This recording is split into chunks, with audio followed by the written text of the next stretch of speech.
Lauren, for the next section, I want to ask you a very serious question. Okay. How do you think my hair and makeup are today?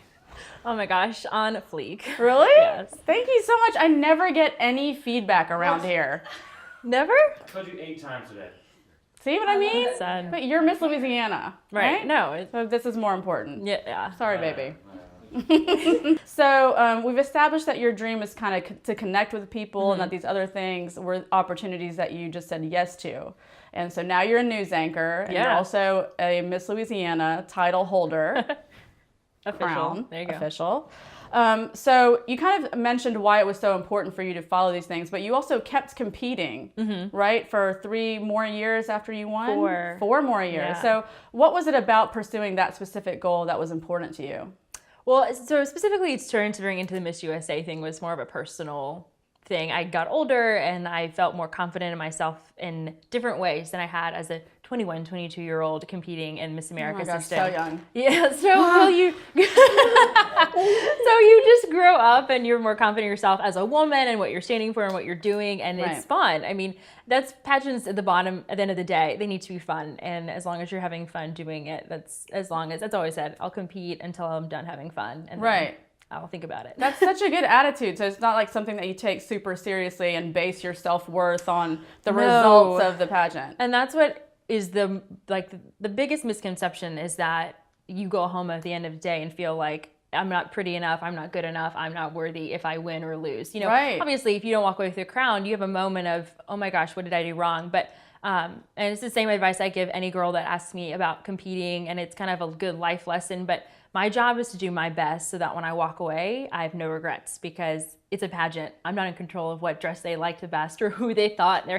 ponytail was nicer, makeup or whatever it is. And the difference between the winner and third place is so small that I could sit there and analyze it for hours and days, but all it would do is just tear me up, and like I'd have a weird conception about who I was. Exactly. That's ridiculous. That's just good life. That's just good life talk right there. Who raised her? Who raised this person?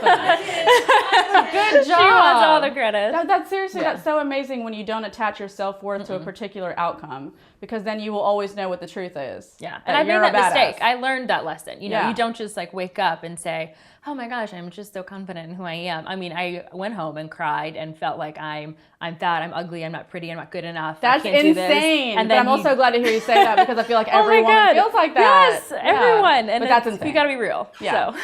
That's so cool. I just love you. Oh, thanks. So besides your crazy delusional thoughts where you've thought something negative about yourself, were there any other particular obstacles that you had to overcome, either in this pursuit or in being a news anchor?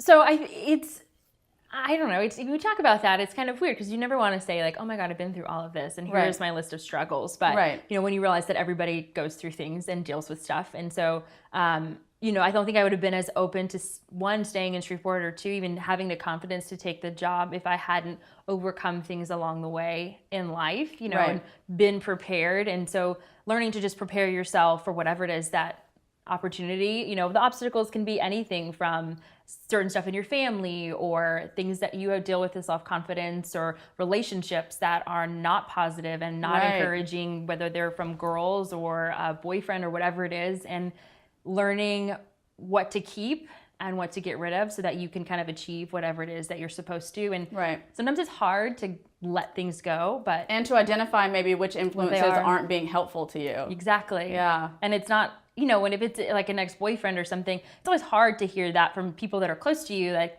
he's not good for you, or this friendship isn't good for you, and why aren't you settling for this? But when you listen and when you start to see it yourself, you're like grateful for those people that give you that, because they're the ones that are going to tell you truthfully later on, whatever it is. It's so easy to be surrounded by yes people, but you need the people that are brutal. And that are going to be supportive no matter what. Would you say that the community of Shreveport has been particularly supportive or not supportive, or in between? So growing up here, it's been so fun to watch Shreveport grow up. and change and sort of embrace this young, vibrant culture that honestly I don't remember knowing about growing up. I didn't think that Shreveport was ever somewhere I'd come back to at all. I mean, it was graduate and leave and go. And the thought of starting a career. I think that mentality is still out there a lot. It is, but it's like, this is my hometown and I'm taking a lot of pride in it. And so the fact that I get to come back here and, people might think that I just settled for a job in Shreveport, but I have an amazing job. Like in the TV world, I am so lucky that my first job is at, a top 100 market, that I'm the main morning anchor. And every day it's like, I can't believe I'm doing this in my hometown. Like I get to still hang out with my family and have my friends and my stuff, like, and my dog. Yay. So number one fans over here, mom and sister. Yeah, my mom's excited. She loves to tell people like, oh, my baby lives at home with me, but I'm like, there's a second sentence. She has a job. Keep going, Mom. Exactly. I have a job, a career. Like, save me. But yeah, it's one of the things that I love about you is that you are so genuinely excited about the good things that are happening in Shreveport. So anytime there's a story out there, I mean, I know I like flood your inbox all the time, but I'm like, this really happy thing is happening and you're on it in 5 seconds. So I just wanted to say, from a Shreveporter, I've been here since 2002, to you, that it's really encouraging how much you genuinely love the community, because I really think that makes a huge difference. But we'll get to more of that later. Thanks. Okay. So last, before we get to the embarrassing segment, is what advice would you give to someone who wants to pursue a similar career path to what you've been able to do?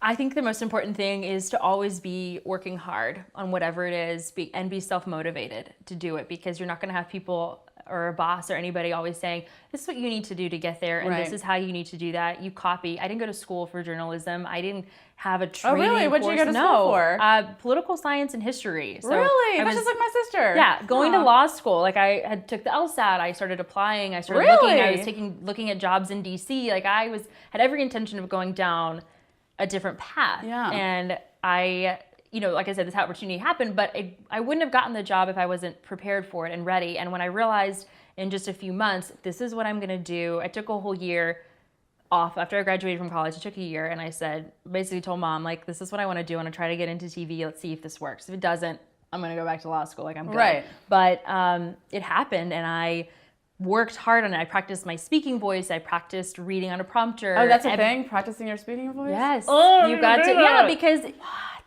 you have to work on it, because like you could talk like all kinds of ways, and just learning what your comfortable voice is and like the volume that it needs to be at. But it's just practicing the way you pronounce words. Like I'm always talking to myself, and I'm not crazy. I mean, a little, like, but it's like, but you gotta practice. This is your job. So when because I always want to be ready. I don't know what the next step is for me. I have no idea, and I don't know what the next job is, but I need to be ready. And so putting myself in that position, working hard every single day, so that whatever it is, they don't pass me over because of something that I could have done. Right. That it's just that they wanted somebody else, or that it wasn't even the right job for me. But it's not because, oh, she's not ready, or she didn't, have this down pat, that I've got whatever it is. And so whatever the job is, always be like working on yourself and improving, so that you're ready for that next step when it comes. Yeah, you know what's so funny to me about you is that, like, why don't I hate you? Like, I should hate you, and I feel like the way that women are raised, and for the most part, is that we're raised to be almost competitive with each other. And so, like, the first moment that I ever met you or saw you, which I can't even remember what it was, but I remember thinking, I should not like this girl. She's super pretty. She has fantastic teeth. She's freaking smart, and she's successful. So I should, like, have some kind of contempt for her. But I never did. And I think that's a testament to you, because you're so genuine and you're so nice that when people talk to you, they're like, damn it, she's too nice.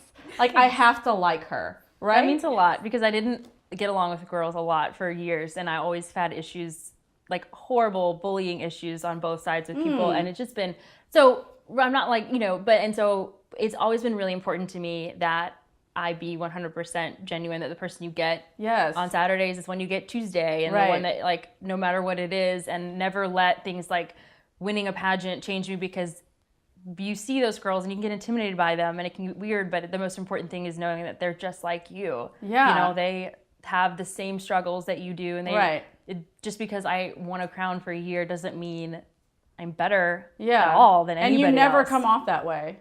I feel like I would. I'd be like, girl, I got a crown. Like, I might be better than you, but you never act like that.